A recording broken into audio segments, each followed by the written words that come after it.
Welcome back. Attempts by the Lagos State Attorney General to beg upon a life without water, electricity, education, communication and good road network are all signals of downturn in any society. Well, that's the case of people living in a small community of Ntebechong in Akamkpa local government area of Cross River State who want to see infrastructural developments in their community. So our community report tonight takes us to the village in desperate need of government's attention.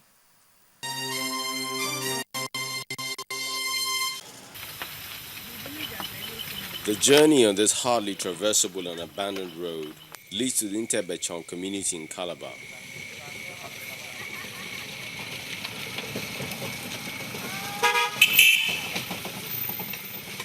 Ntebechong, a border town that links neighboring Cameroon, is situated 4 hours from the city capital, inhabiting people who are comfortable with the communal activities, but for the lack of basic amenities to make living a lot more appreciated.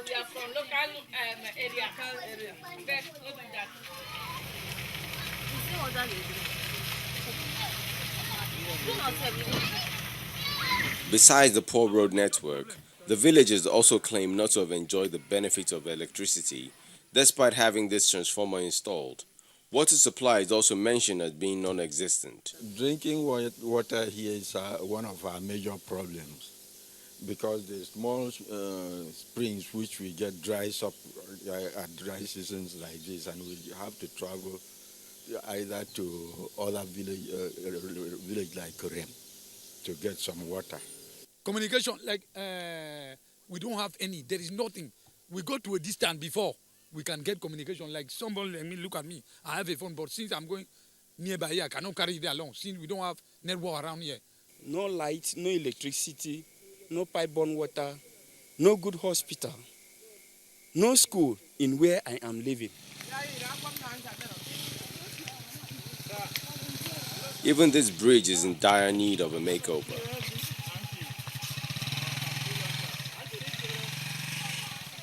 For a community that seems so far away from civilization, it's a wonder how soccer can be made available. Go to my place now as I'm talking to you. As it has rained now, go and see the stream we are drinking. The little stream we have, all those domes, all those regnant waters, everything have swept in there. So the whole water has gotten bad. This commissioning in Ecom is part of the state government's resolve to ensure that communities across the state feel the dividends of democracy. This is phase one, has been said, and it will give us enough water for Ecom. By the time we complete phase two, we will take water to as far as Okuni, all the way up to Edo, and all the way around. All the communities right up to Efraya.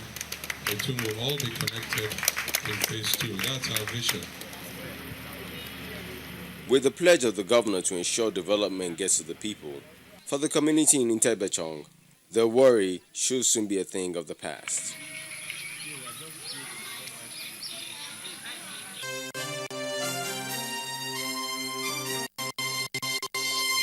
Attempts by the Lagos State Attorney General and Commissioner for Justice, Mr. Ade Ikpaye, to persuade the Federal High Court in Lagos to hear an application seeking a stay of execution of the judgment which declared tolling on the Lekki-Ikoyi link bridge as unconstitutional has suffered a setback.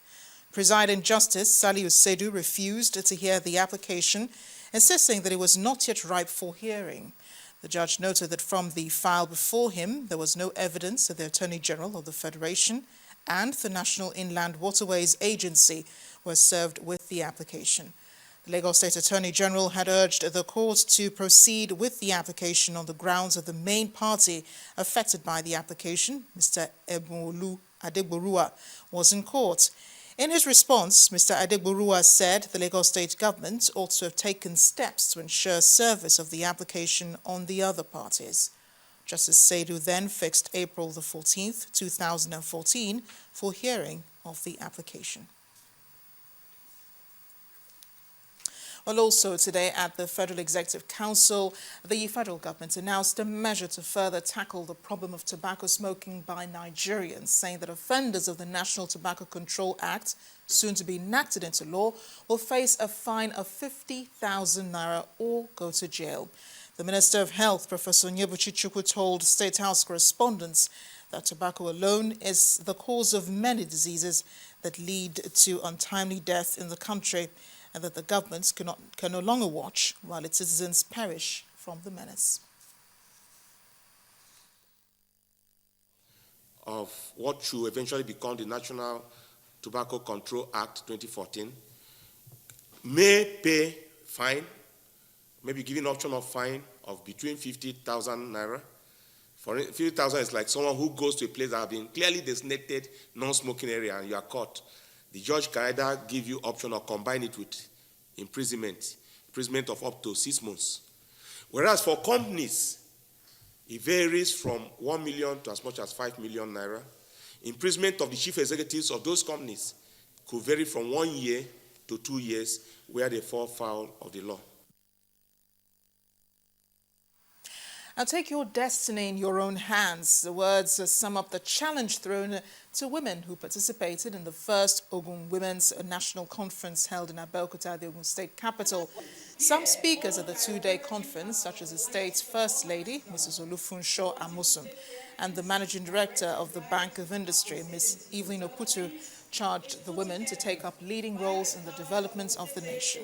And they advocated proper education for women to liberate them in what they described as a world of increasing gender competition.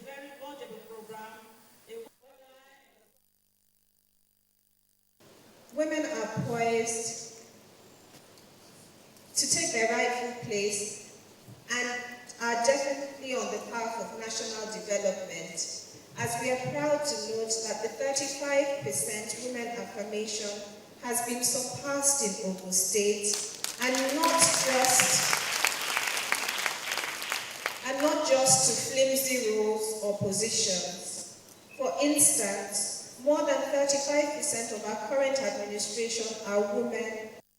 Everybody here, you cannot dream with somebody else's eyes or somebody else's dream.